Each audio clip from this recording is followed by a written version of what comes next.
From the dawn of humankind, the right to self-defense has been recognized as inherent and inalienable.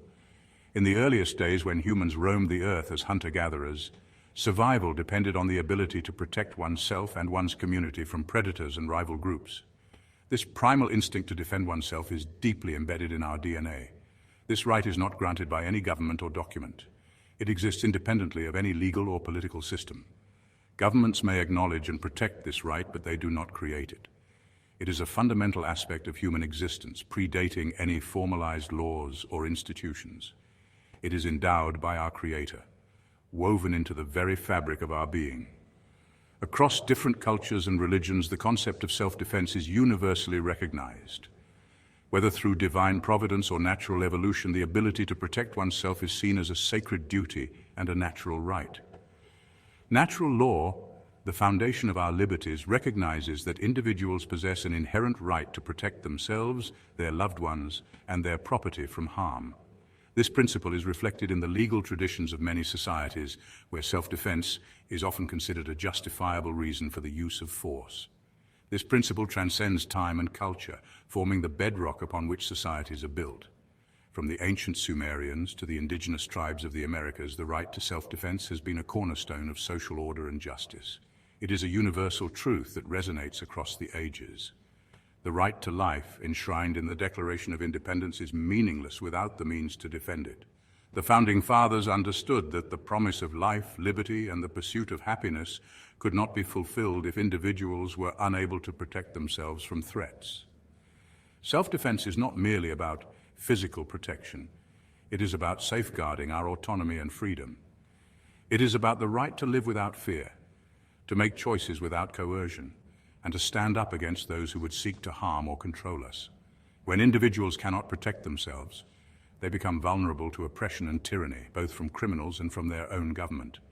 History is replete with examples of regimes that have disarmed their populations to consolidate power and suppress dissent. The Founding Fathers, deeply influenced by the Enlightenment and its emphasis on natural rights, understood this fundamental truth. They were well versed in the writings of philosophers like John Locke and Montesquieu, who argued that the right to self-defense was essential to the preservation of individual liberty. They believed that the right to self-defense was essential for the preservation of liberty and the prevention of despotism. The militias of early America were not just a means of defense against external threats. They were also a safeguard against the overreach of government power. They recognized that a disarmed populace is easily subjugated, while a well-armed citizenry serves as a deterrent to tyranny and a guarantor of freedom. The right to bear arms was enshrined in the Second Amendment of the U.S. Constitution, reflecting the belief that a well-armed populace is a free populace. This principle continues to be a topic of debate and discussion in modern times, as societies grapple with the balance between safety, security, and liberty. The Second Amendment to the United States Constitution stands as a testament to the founders' unwavering belief in the right to self-defense and its vital role in securing liberty. This amendment is a cornerstone of American freedom, reflecting the deep-seated values and principles that the Founding Fathers held dear. The Second Amendment states, "A well-regulated militia, being necessary to the security of a free state, the right of the people to keep and bear arms shall not be infringed."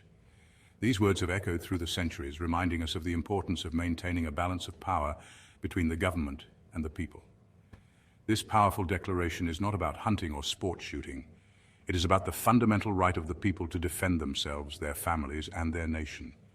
The founders recognized that the ability to protect oneself and one's loved ones is a natural right, essential for the preservation of life and liberty. The Second Amendment recognizes the inherent right of individuals to possess and use arms for self-defense, both individually and collectively. This right is not granted by the government, but is inherent to the people, a reflection of their sovereignty and autonomy. The Founding Fathers understood that a free state relies on the willingness and ability of its citizens to defend it. They believed that a well-armed populace was a crucial check against tyranny and oppression, ensuring that the government would remain accountable to the people. They had witnessed firsthand the dangers of a tyrannical government and were determined to prevent such tyranny from taking root in America. The experiences of the Revolutionary War, where ordinary citizens took up arms to fight for their freedom, deeply influenced their views on the necessity of an armed populace. The Second Amendment, therefore, serves as a safeguard against both internal and external threats to liberty. It is a reminder that the ultimate power in a free society rests with the people, who must be prepared to defend their rights and freedoms against any infringements. It empowers the people to resist oppression, ensuring that the government remains accountable to the governed. By enshrining the right to bear arms in the Constitution, the founders sought to create a lasting framework for the protection of liberty, one that would endure through the ages and continue to inspire future generations to stand up for their rights. Today, the Second Amendment remains a vital part of the American identity, symbolizing the enduring spirit of independence and self-reliance.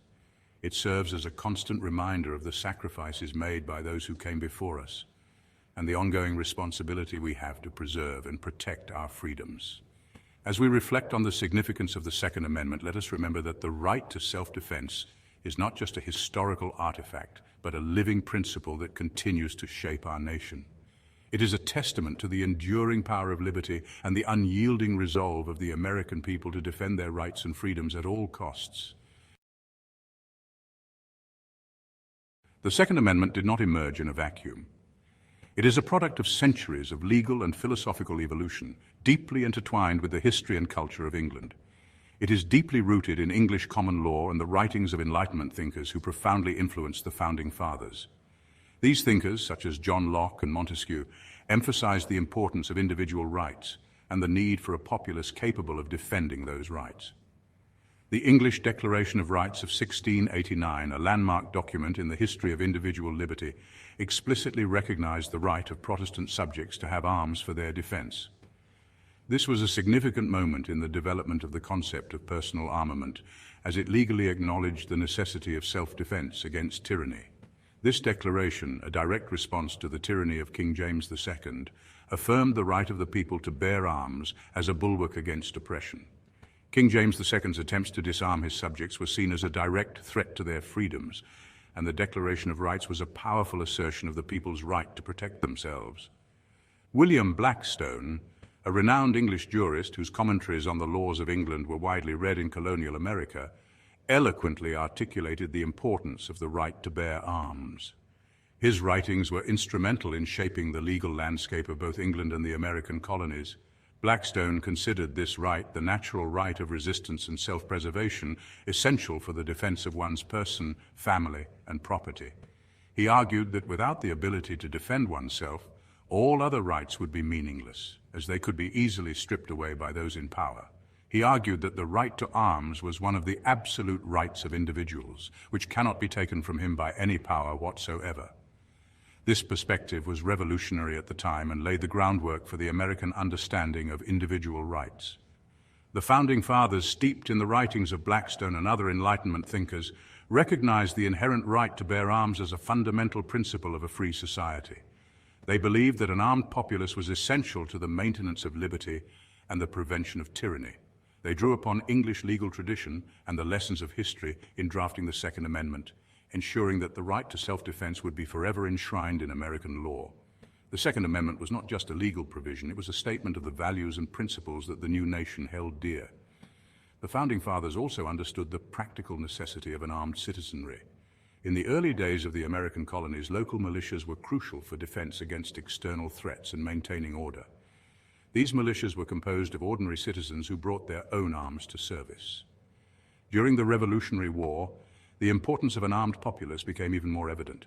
Colonial soldiers, many of whom were ordinary farmers and tradesmen, relied on their personal firearms to fight against British forces. The experience of the war reinforced the belief that the right to bear arms was essential for the security of a free state. In the aftermath of the war, as the new nation sought to establish its legal and political foundations, the lessons of history were clear. The right to bear arms was not just a theoretical concept, it was a practical necessity for the preservation of liberty and the protection of individual rights. Today, the Second Amendment continues to be a topic of significant debate and discussion. I do not know if this is due to a lack of understanding of the Constitution or malicious intent in order to retain power. The Founding Fathers were clear on their intent when drafting the Constitution and Bill of Rights. It is important to view the Second Amendment in the proper historical context. The Founders gave no power to the government to regulate or restrict firearm ownership in any way. In fact, the manner in which the Constitution is written, it is strictly forbidden for the government to use its power to infringe on the right of the people to keep and bear arms.